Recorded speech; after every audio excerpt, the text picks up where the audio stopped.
Hi, Mace. How Hi, are you? Nadine. I'm good. Thank It you. almost feels like seeing you in this space is unmediated compared to all the different versions of you that I've seen in Tashkeel recently, all the different elements of yourself and your body.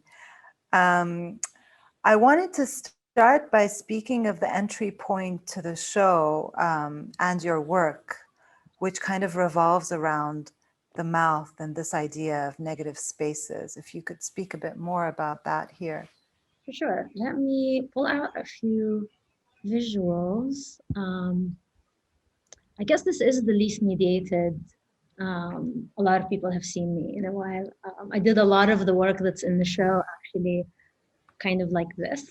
A lot of the conversations, our Mhm. first conversation about the work happened this way. Um, Right. and yeah, I mean, so I'll go back kind of to the mouth because it's like my interest in that cavity was the beginning of a lot of things that crystallized in the show and that I think continue to come up in my practice. Um, it came from sort of my fascination with the mouth really came from thinking about space around the body and how it affects uh, us almost in like a literal material sense. And so I started to look at um, cavities, like the negative spaces around the body. When I say cavities, I don't just mean like, the inside of the ear or the inside of the nose, but also like the space behind the neck and the spaces between toes, like these kind of spaces that I feel are really sensitive and that sort of um, really affect or really relate them to how we experience the world around us. But then the mouth, of course, I mean, I immediately, when I started this sort of little vein of study, immediately got hooked on the space of the mouth because it's also the space of language. I mean, it's where we first interact with the world. As babies, we cry or like, and there's this constant. It's where we attempt to communicate. It's also um, our first reaction to trauma or to surprise or sort of our instinctive thing is to make noise through the mouth. um, and it just felt like a really charged space. And what I was interested in is to trace like the pre language in the body. Yeah. I was just really, what I was really excited about is try to see, okay, this is where we talk, but where does it actually begin? Yeah. It It's actually, almost as if you're looking for the occupation of that space before language within voids of the body, so to speak. It's almost as if you're trying to investigate and probe that both visually and in the past more materially, I would say, as you yeah, kind of and created forms. yeah, and what's really interesting to me is always kind of like this fleshiness of it. Like I'm really interested in like the fleshiness of this conceptually laden space. When I started to sort of think about the mouth as a charged space, I was reading a lot of Willem Fluster, who's a Czech philosopher, and he has a book called Gestures, and in the book he also talks about well, he doesn't talk about it as much as he posits that, there's the question of what was developed first, language or the apparatus of language in our bodies. Like, did we actually evolve because because we needed to utter, or sort of our vocal kind of box and these mechanisms, did they evolve because we needed to utter, or did we build language because this is the machinery we had for it? And he thinks, Mhm. about that through humans and then about, animals and what kind of communication systems they have. Um, but, like I was just really interested in, like, can we mesh together kind of this conceptual and maybe a little bit like it's kind of like full of pathos idea of like where speech begins or where language begins, and Mhm. actually find a physical, like a locatable pin, like a Google Map Right. pin in the body for that. Hmm. And in the thing that's playing right now, what I really wanted was to be where a word would be. I was just like, Hmm. what does a word see as it's coming out? Interesting. That's where you really go into the abstract, because you also have other elements of your practice that are much more about legibility and understandability of language, and also drawing from Flusser, where he talks about how do we think before we speak, or do the words speak?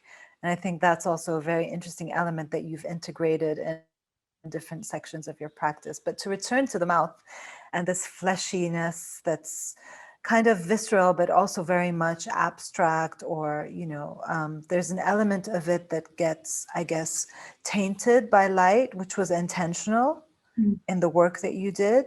And I feel that it kind of exists between, at the intersection of the gesture of speech, but also the haptic. And so I was wondering if you could take us through the haptic elements of your work as you move through the mouth here as an entry point.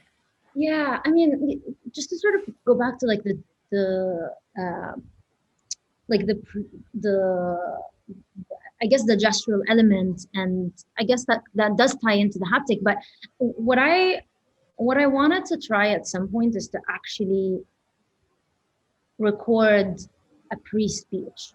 So again, to that, like, look, it like the thing of trying to find pre-speech location, like location pinpoint. Right. Um, I did at some point think, can I actually find it and then pause it, like locate it? And And you touch it. yeah, exactly. Like to me, Yeah. this is this, and what and light is really interesting because I thought, speech itself usually it's sounds, it's vibrations in the air. So is light. So is heat. So and at this sort of really simple didactic level, I was like, okay, so light is just another way that language gets encoded. What are other ways that we can record language, regardless of whether it becomes readable or not? So I was saying like syllables on the inside of my mouth. I was thinking, this is the space that a word that in which a word forms. And so if I pause it, if I freeze it, this is the information that a word contains. It's the semantic information is encoded in an object that is indecipherable or sort of inaccessible. And that was, Right. I mean, that was really interesting to me because that's kind of the antithesis of language, because language operates in a constantly moving system or bunch of systems. Right. It relies on the fact that you and I speak the same language, understand the same implicit kind of connotations, or um, uh, And the materiality of it is in question. The yeah, materiality of language. It's more the impact of language, its resonance in our body that can be felt. But like to actually try and find language and form, that's a completely different, that's another sphere of linguistics in a sense, yeah, and it's interesting because it's a sphere that's almost like resists playing in all these other systems because it's becomes an object and that's it. And it's almost impossible to try and decipher it and it pauses, right? It's sort of frozen. It doesn't um play in those with those other dynamics of like social interactions and historical context and uh, uh you know again, kind of like attached connotations to things. It just sort of it sits. And at some point, I felt that was really interesting. And then I started to move a little bit more away from that. I started to get excited about really more this, which is which is still a little inaccessible, but it is in movement and it is in right. constant And shift. it's blown up in a sense, it's like the eye is faced with another eye, it's really quite dramatic and quite mediated on different levels. And I remember when I first saw it, I was like, how did she do that? Like I couldn't tell where the camera started and where your mouth ended. And I think you kind of reversed space, the inside and the outside. It takes a bit of thinking to kind of understand where it comes from. In a way, I don't feel it's totally obvious because I'm like, where's the camera? Is it outside the mouth or is it inside the mouth looking out? Which it is, right? It's from the inside looking out. Yeah. yeah, lots of things happened inside the mouth for this vein of But then this inside and outside takes me to the way in which you installed this work, because there are different drafts of the way you've kind of entered through the mouth and pictured the mouth. And this is what I find so interesting, because it's where you'd least expect in the external environment to see this like fleshy organ of articulation through a screen. And I'm wondering if you could tell us more about that decision and where that came from. yeah, I was, I mean, I was trying to think through a few different things at the same time that the kind of linearly logical part of my brain was struggling with, which is, I was thinking of language. I was thinking of language in the body, but then I was also thinking of place. And it's easy for me to tie placehood with language, dialects and accents, and also, memories and stories. And I think and even like literary genres. And I think that's an easy line to like connecting line to make. And the same can be said, between body and place as well. You experience place through your body. But what I was trying to do, which was really difficult for my brain to like rationally like make an equation of or find like one simple straight line, is put all three together: language, place, and the body. And so I just put them all together, like literally. So, Yeah, I know you often see things as elements that are then juxtaposed.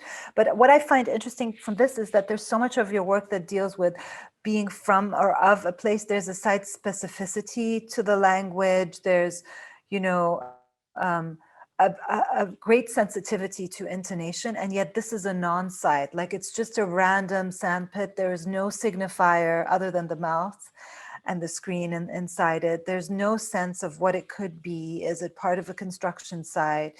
Is it something that's about to be formed? Which is why I feel placing the mouth there is then gives another kind of textural element to it that is, interesting, because it's where you wouldn't expect it to be. And it is very much the pre-site in a sense of a space and then of language in some ways, I guess, but maybe I'm reading too much into it. But I really do like this element of the non-site that is part of mediation as well, that I feel you tackle really strongly in your work symbolically.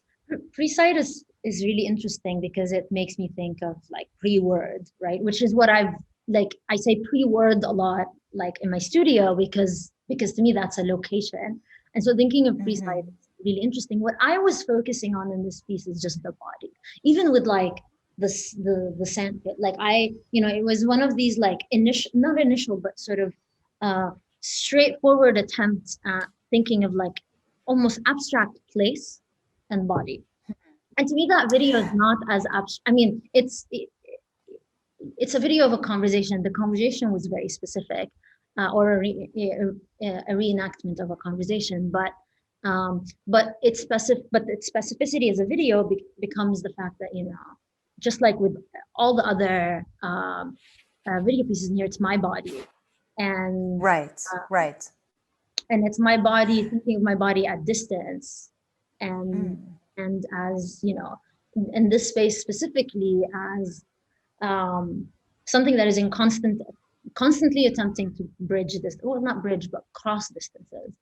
uh, Right, the threshold. But at the same time, by trying to locate your body and saying that it fails, or like kind of performing the failure, there's elements there that are about,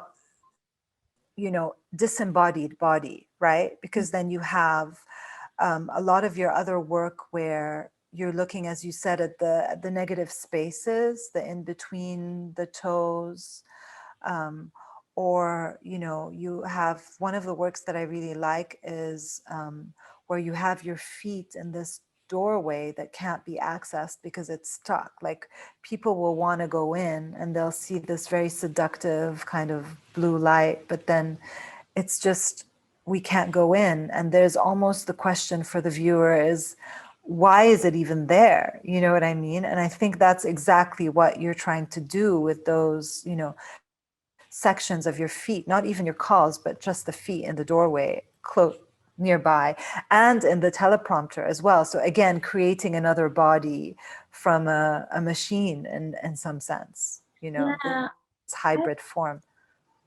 yeah, I the feet were really interesting because while with the mouth, I mean, I've started thinking of the mouth a lot before, a lot longer, um, and a lot earlier than I started thinking of the feet in my practice. But the feet are really interesting because to me it started a little bit more intuitively than with the mouth. It's easy for me to see where it comes in to my practice because I've Mhm. always been interested in language. Um, Right. but with the feet, it was just because at some point I was going out and looking, I was thinking of place, and so I was thinking of land, and I was looking down, and down is where feet are. And so I was thinking of this like uh, the first point of contact with a place is feet.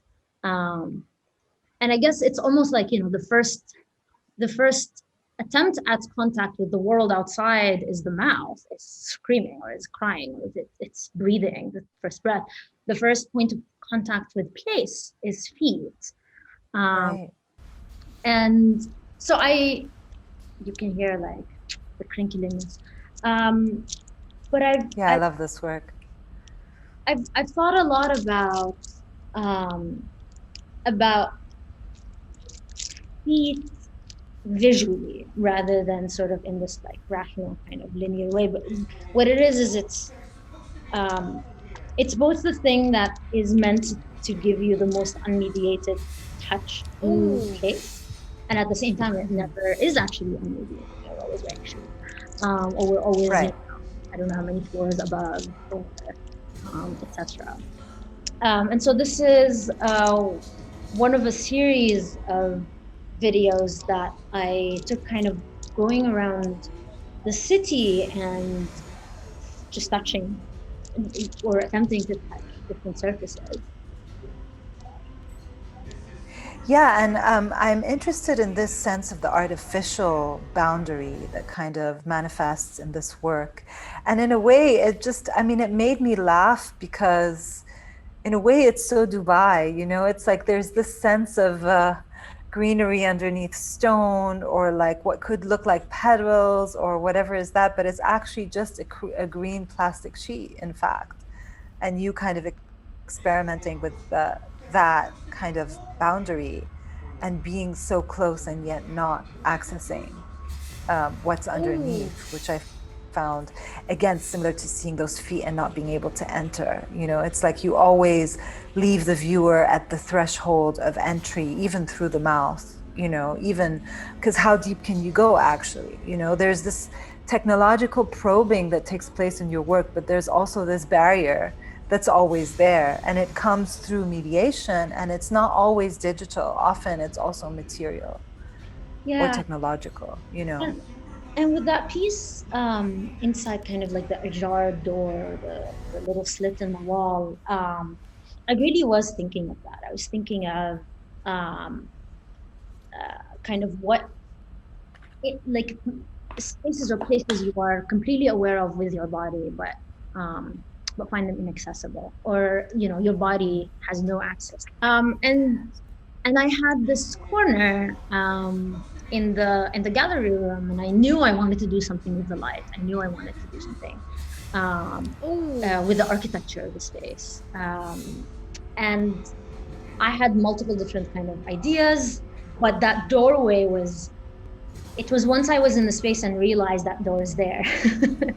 Because it's actually when you close it, it's almost non-existent. But once I realized it's there, I just really needed another hint, more than just that sort of bleeding of light towards the ceiling. I really needed um, just one other thing that's so tantalizingly close, but that still bars you from accessing the space.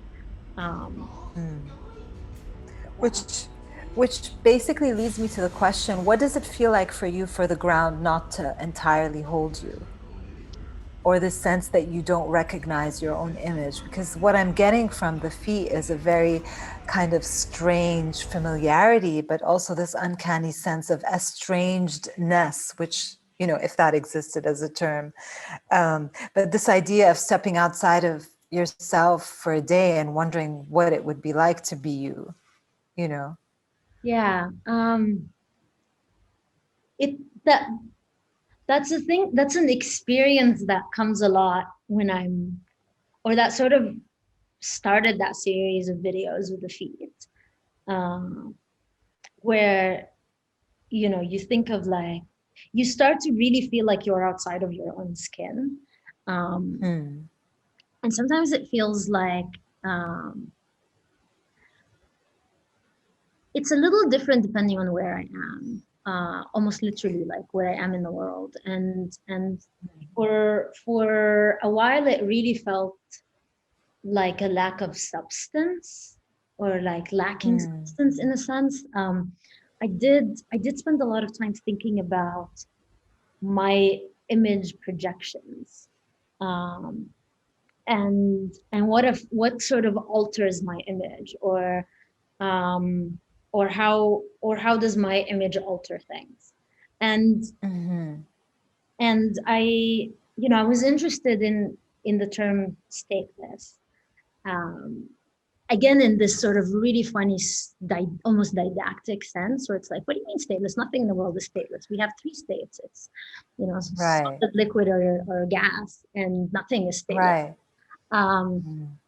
and and then I think, in this like old school old science things, like, oh, but there's light, and light is none of these three things. And Right. sometimes that's what it feels like. It feels like you know you are it feels like I am a projection of myself and not just myself. Um, Right. And that's where I feel like this foreign gaze is cast onto the viewer, and then the viewer has to kind of develop it as well or understand it from a perspective that's yours, but that's outside yourself. And there's so much experimentation involved. And sometimes, I mean, as much as some of the subjects you deal with are, serious subjects related to citizenship and statelessness, as you were saying, but also disembodiment and being disenfranchised and, very real kind of conditions, as much as there's a playful, I would say, experimentation. So I was wondering if you could tell us like an inside joke here. yeah, I'll show you an insight. Even better. This is my favorite part Oh. of recording. One of the videos that made it into the show, which is like, I will not break character at all. Um, Your face doesn't change, your face doesn't move. um, but I mean, it's all a little funny because it's also the only way I can think through these things, and sort of just completely accepting the absurdity, or embracing their absurdity, um, Right, their right. ridiculousness. Um, I wouldn't even say that it's comic relief. I would say it's another language that runs through your work as a thread. The absurdity, the surreal element of like certain things we say or certain facts of life. I would say that's almost one of your languages amongst the many, because here you created this, I mean, I guess you could say manifesto or bayan or announcement of a new form of digital citizenship, but announced by like a spokesperson. So in a very, official way. But then in other elements of your work, you have a lot of poetry and prose, but you also have like this didacticism that you were talking about, like the dictionary definitions. I almost feel you don't really discriminate. Like you understand the richness of language, but you're not taking sides in a way. You have them separately and in the same space to kind of create the substance that you're talking about, create this matter that's hard to define in a way. But correct me if I'm wrong. It is interesting that you don't you distinguish between them, but you don't necessarily take sides when it yeah. comes to language. Yeah, and Yeah. you mean kind of almost formally, correct? Like Yes. forms of language, whether it's like, official or state Yes. speak. type of language, Yes. or Like sort the rules that govern language, you're very good to abide by them, but also question them within. So it's almost a deconstructionist approach, but that doesn't take sides, doesn't say this is my preference and this is the language that I'm going to use. You have all of them at your disposal in some ways. yeah, and you know, it's because I say this a lot when like people ask me like why do you do art, or when I ask myself why do I do art, and it's because it's sort of it's driven by curiosity, and I've I enjoy thinking about language and all these sort of different kind of ways it can operate, and that includes kind of how we actually use it, um, sometimes insidiously, I mean very often actually insidiously, but how it is Yeah. used almost, um, uh, at a nation state level, or at a uh,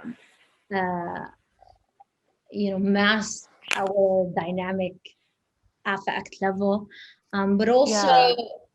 how how it actually came to be, how it actually came to be able to perform in that way. And so even it's sort of Right. historical, like the context around which we build like linguistic traditions in different, I mean, Yeah. for me my interest is specifically in the Arabic linguistic tradition.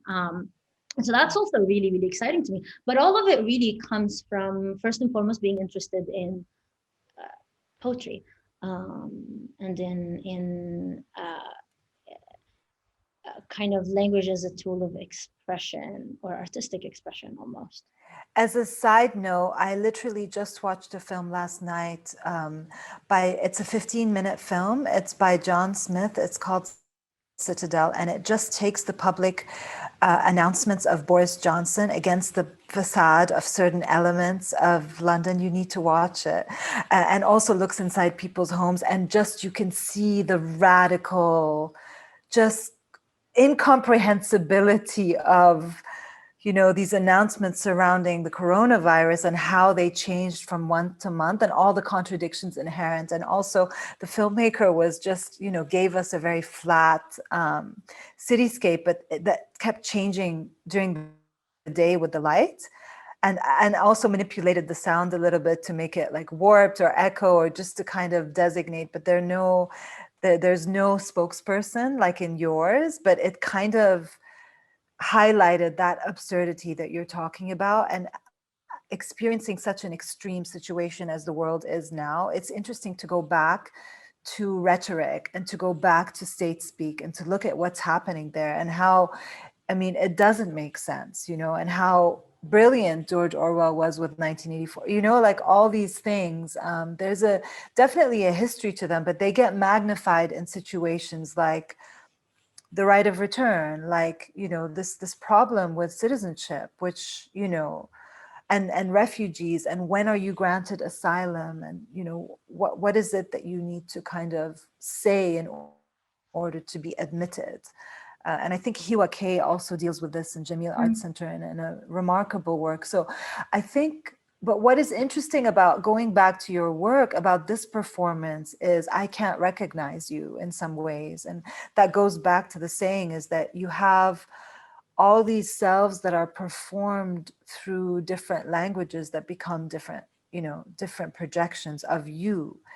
And this devotional element of the state speak that you announce with such certainty, and for its economic rationality and other things as well, is what really impressed me, because it does come from the Arabic. There is something very Arabic in it, like there's something that you can tie to the ways in which I guess you could say officialdom has been projected, but also there's something very mediated and new about it. So there's something there's a retro futuristic element to it that interests me. And actually, I don't think I've asked you this before, but I was wondering what the link was with Star Wars and other kind of elements that people can glean through this, the backdrop.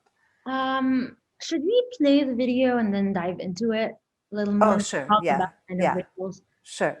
Okay. Um, I have to just share sound.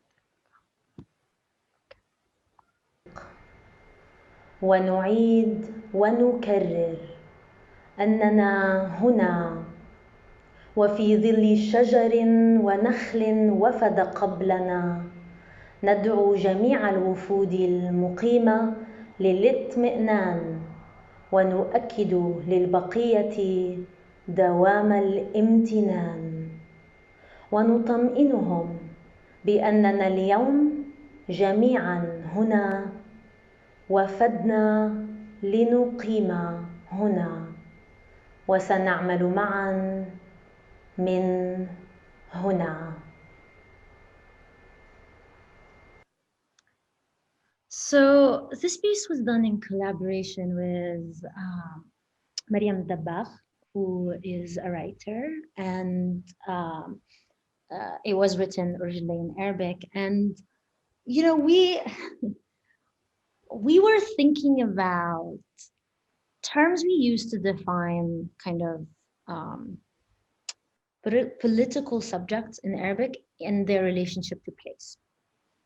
Mhm. And um, you know, and this kind of comes through in the other work in the show. But I was really interested in two specific terms in Arabic, wafid and muqim, and sort of the main difference,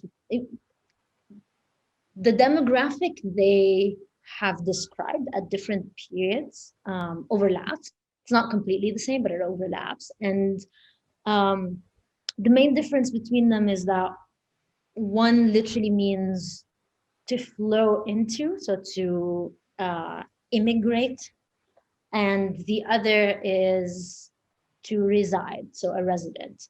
Um, and so we were really, I mean, I was really intrigued by these two terms, and I kind of like tried to unpack them in some of the other work. But what Mariam and I talked about was, you know, what would it be like if we wanted to, I mean, we were trying to think about why did the terms shift? Um, why did we move from calling certain people wafdin or expatriates to muqimin or residents? And you know, I don't know, but uh, we thought, you know, what would it be like if we sort of playfully took this idea of moving into or sort of becoming part of nation state by like being present in it, if that nation state was digital. So Mhm. and this, Right. you know, and the whole kind of like the digital as nation state or a sort of like fabulated digital nation state came from um Mhm. thinking a lot about telepresence and about kind of the digital being almost proof of us, of our ability to be in multiple places at once, regardless of where Right. the body is on. Um, and Mariam and I decided to just sort of run with that, like far. And we were like, okay, what would you tell a newly arrived, uh, like immigrant, resident, expatriate, whatever, into this like nation state and, you know, arrived almost like with their body? What would that bureaucratic official language that tries to describe or delineate a boundary of like that person's relationship to place, what would it sound like? What would What it look like as well? what would it look like? So Yeah. Yeah. I mean, and you were asking about kind of like Star Wars imagery, or rather, it's this came a little bit also from Mariam's research, who was really interested in kind of 80s and 90s Arab regime manifestos and their forms, and quite often when these manifestos or statements and bayanat were read, they actually have the text rising up really slowly in front of kind of the reader, who is always, or often at least, sort of a man. A Um, man. yeah, the official speaker of this of the state, or the you know um, the person delivering Spokesperson. it, yeah. And so I was just thinking of like the affect or sort of, and again, and almost in a fun, you know, it's little ridiculous, but I mean, it's both ridiculous and it's not, because it has also like very real consequences. Um, but I was thinking again of that idea of like light that transforms, that insubstantial substance that transforms at surface level, but it is quite transformative, even if Right. it does not touch the physical essence. Um, and of course, with sort of like very different, at a variable level, recognizable kind of state iconography, um, along with this like, I mean, it becomes almost like a transparent palimpsest. Like, I don't think I could say it's a palimpsest because everything is projected and on top of something, not materially, digitally. So, but it gives that layered element of it, where it's also difficult to recognize you because you really perform that part, and the language is just so, in a way, bizarre, but it's also something people can understand and relate to, and it's familiar. I mean, there's a familiar element of it if you look at places like Iraq and Syria and other regimes that kind of develop this whole idea around a certain pan-Arabism, I would even say, in the past. Like, there is that element of extreme nationalism with extreme non-nationalism, in a way, because it's saying, let's just create this world where everyone can prosper.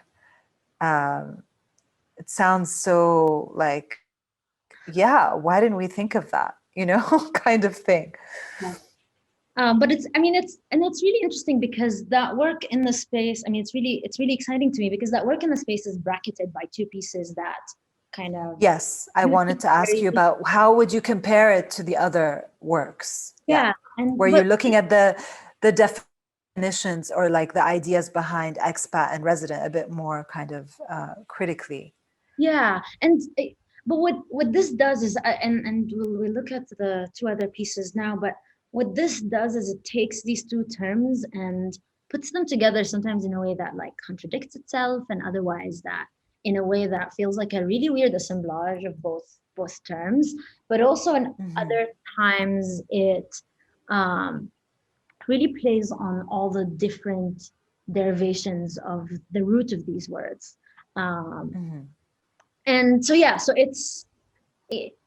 I'll move to these other works, and before I play them, so it in the space that performance is bracketed by these two um, figures, kind of trying to unpack the um, derivations of the roots of each term. I'll start with the qama. Um, قام على قدم وساق قاموا قومة رجل واحد لم تقم له قائمة بعد لم تقم له قائمة بعد لا تقوم للأعداء قائمة قامت قيامته.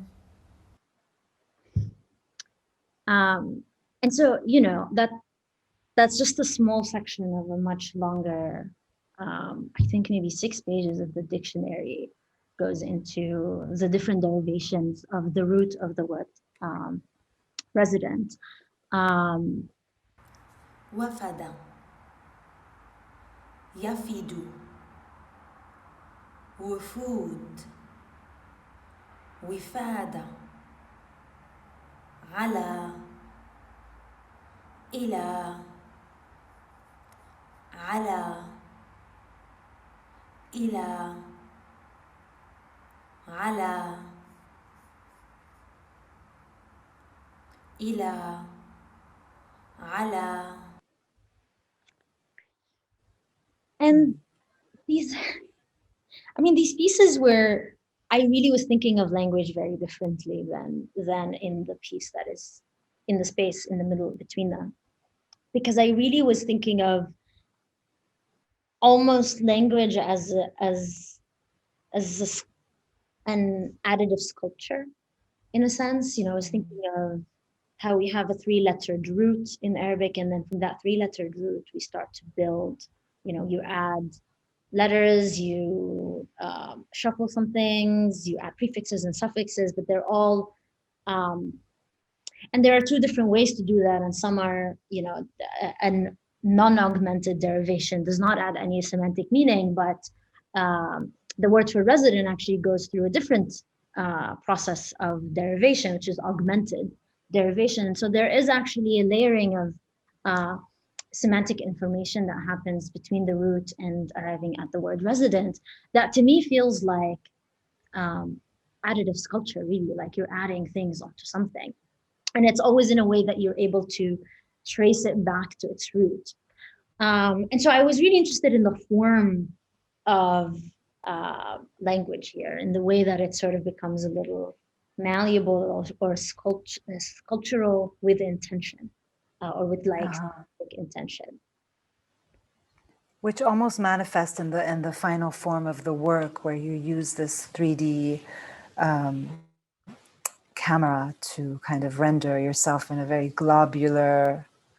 I don't know how you would describe that. I mean, this is the idea. This is my idea of what a cyborg would look like, but it's kind of more, I don't know, like it seems more fluid in some ways visually than Yeah, maybe the notion of a of a cyborg, cyborg. because it's a so it's shot with depth measuring camera, which uses both light and laser, and they're pretty ubiquitous these days. They're in people's phones, but essentially it's a 3D scanner, and so what you're seeing is actually a rendering of measurements, a rendering of distances from the camera, and the renderer, the program is constantly recalculating, and there's a margin of error constant. So it's completely in this like realm of the digital, which has no dimension, but yet is measuring dimensions.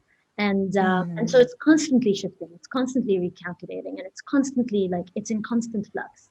And it's I mean, what attracts me to this, which I think even the visual language of this, these colors that measure distance are going to be, or are already kind of becoming a lot more recognizable as, so depth measuring visualization. What really excites me about this is it is both kind of not cyborgy, but very digital. We know It's that very digital, yeah. we know that this is Oh no, not I mean, cyborg is almost like it's almost a inaccuracy to say that, but there's this element that you could be one in because this. it's a very mathematical thing. Right, It is right. definitely very kind of, it's too rational to be fleshy, but it is fleshy in the same. I mean, this It's is very fleshy. that excites me. At some point you see that there is a depth in the mouth when it's opening, and at others it just is completely flat. Yeah. And this kind of leads me to my next question. Speaking of all these, like here we're talking about language that you reenact or perform based on a collaboration, let's say with Mariam Dabbar, that's research driven, or here where you're literally reading down dictionary derivations. But you also have a lot of creative forms of writing that have entered your work recently. And I was wondering if you could tell us more about, or if you can pinpoint that moment when you realize that your own writing, because I know that you're a lover of language and literature and you've been drawing from other sources as well as creating your own, but when did your own writing, when did you decide that your own writing would be part of your art? Because I know you also write and that's like a part of your practice, but not in this way, if that makes sense. Yeah, I mean, I thought of my writing as a practice before I started thinking of my visual art as a practice. Oh, okay. But yeah, I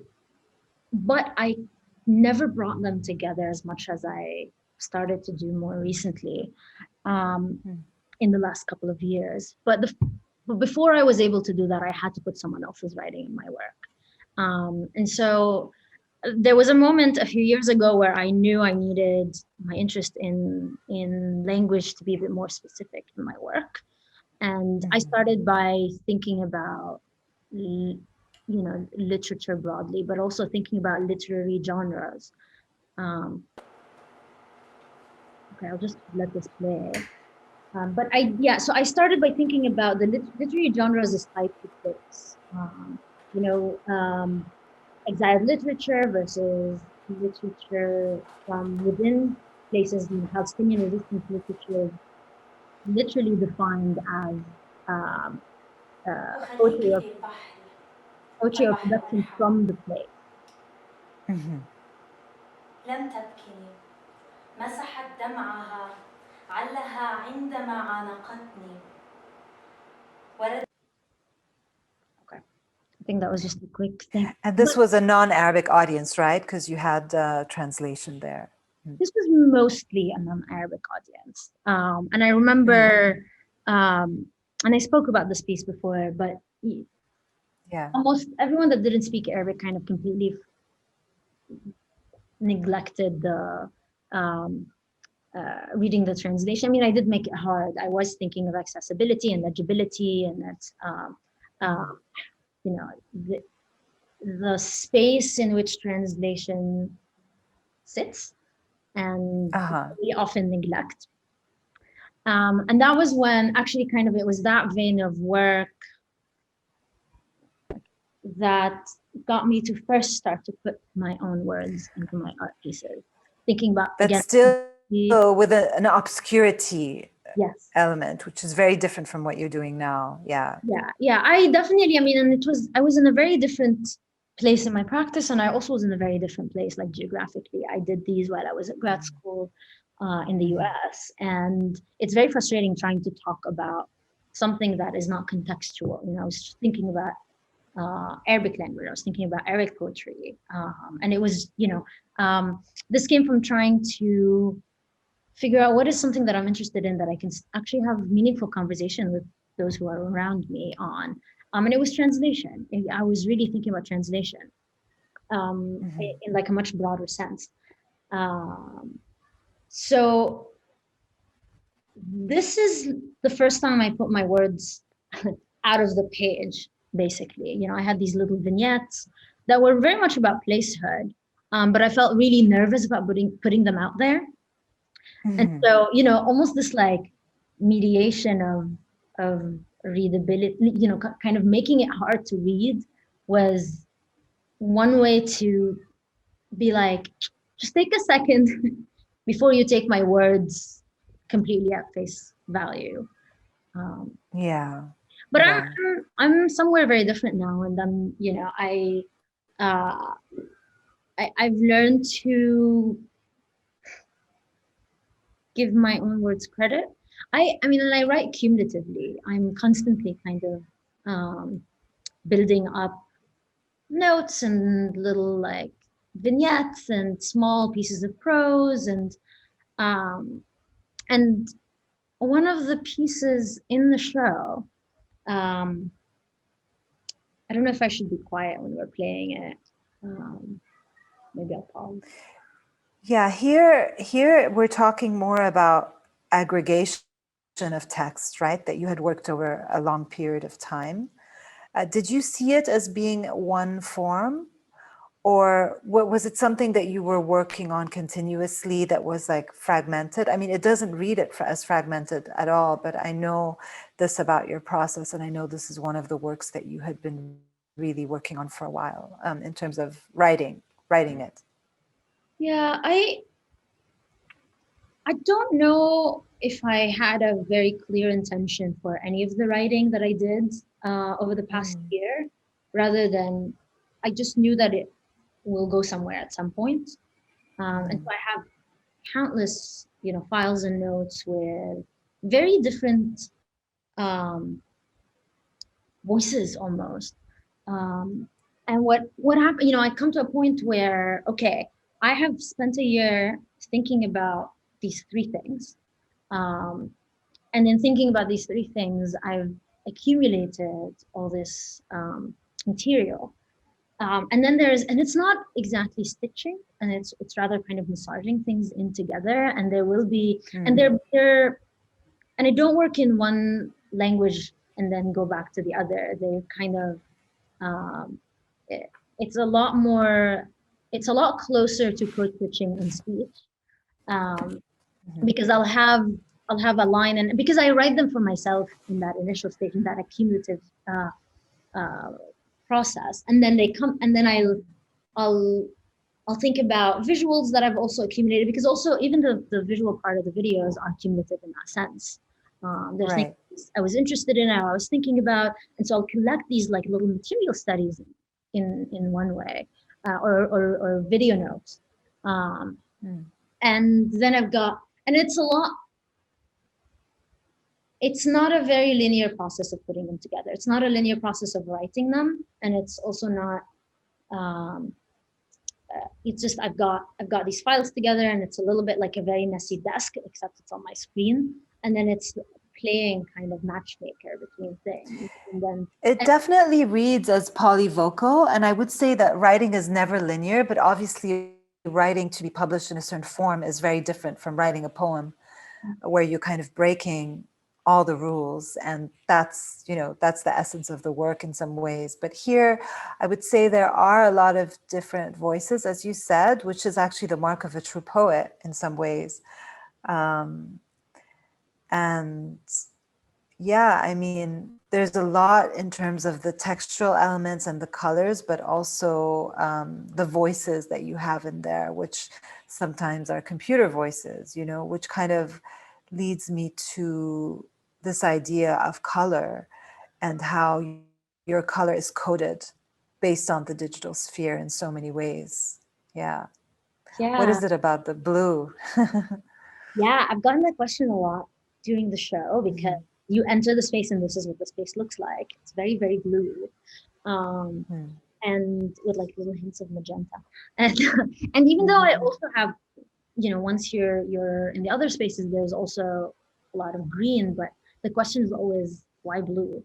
Um, and my answer is always that my interest in color actually first started with green. Um, and I can trace that back to a piece I did in 2019. So now, yeah, it's 2019, where I was still in the US, and I was a lot frustrated. A Again, little, a lot. I was a lot frustrated with, you know, I had things I wanted to think about, but it wasn't the right time or place for me to think about them. And I remember thinking, you know, okay, I have to put up this show. It's a group show with fantastic artists and friends, but I had to put up this show and I had to put it in this place. And honestly, whatever I put in here could be anywhere. Like, why is it in this space? And I thought, okay, so then let it be anywhere. And so I thought, you know, I'm going to green screen whatever I can in the gallery. And so I was thinking of like the chroma key green as this, you know, alternative to anywhere else. And part of me was thinking of, that's fine, I'll take a photo and then I'll just pretend this is wherever I need it to be. Do I need this to be, you know, in the UAE? Do I need this to be in Palestine? Do I need it to be in Syria? It doesn't matter. I'll just like green screen it in. And again, you know. And what did you redact there with the Basic, chroma green? yeah, tape? so I had these forms for applying for passports. I was thinking about um, almost angrily, to be honest, but I was thinking about these um, well, the bureaucracies that we have around relationship to place again, And and belonging. yeah, and the arbitrariness of it. Yeah. And so in here, so I pulled out as many kind of passport application forms as I could online. And then I redacted any mention of nation state, any mention of place in all with green screen. So it's like, this is how you apply to be anywhere. Anywhere, yeah. Yeah, but blue was also something I was interested in for a very long time, and it comes in through a lot of different things, and it comes in through different pieces, not just sort of that light spillage that's happening in the space, because it's also in, at some point my use of it became really intuitive. It's in the sky, which, and it's in water, which both feel like the opposite of land in a sense, or the alternative to land when, we're thinking of land as the sort of really um, uh, important aspect of place and belonging. And so at some point, it's almost the freedom of all the um, uh, problems of land, even though that's not entirely true. But there's that association to me with blue. But there's also, it's the color on my passport cover. And then it's the color of vision, like all these little tests that I would do with projection, thinking about states of being or about substance, always start with my projector telling me that there's no signal. And so at some point I was thinking of blue as disconnection blue, while green was the anywhere green. But I think a better way of putting it is, if green actually really stands for um, the possibility, or it sort of promises the possibility of anywhere. Um, I think blue, in this sort of very digital um, sense it gives us, blue is the promise of infinity, I think. Yeah, it's well put. It's, in a way, it's very daunting to look at this blue. And then you have these instructional help codes, or like different texts that provide no relief whatsoever. So I guess my last question then would be is, if the mouth is the way to enter your work at the moment, what is the exit for you? Like, where do you leave? How do you leave? with a flurry of projections. Through This was green. from How to Be a Human, right? Yeah, this was from a work that I was playing a lot with this idea of projection and of sort of transforming space through light, through insubstance or immateriality. And it sort of dug into recipes for making a human being by a medieval Muslim scientist. But Right. what is the exit? I don't know. I think it's fair. I Yeah. think that's fair. But it's interesting because you've definitely kind of distilled language to, as you said, in like through this lens of formalism in some ways, in terms of how you orate and how you articulate the actual words. But at the same time, you're not dealing with legibility in the same way that you did in the past. Like, it really is looking at the roots of words. It's really semantically strong. And then you also have a lot of other kind of flows, creative flows coming in that are, accumulated over time. So I'm really curious to see where and how language and speech acts are going to move you next. Yeah, I'm curious too. We can only watch and wait, right? Me too. Just let eyes me. Well, thank you. Thank you for your time. Thank you for contextualizing your work. And yeah, I'll see you in real life or on the screen. Hope so. Or both. Thank you so much, Nadine. I really appreciate the You're comment. most welcome. It was a pleasure. Bye. Wait, I don't know how to stop this. So the problem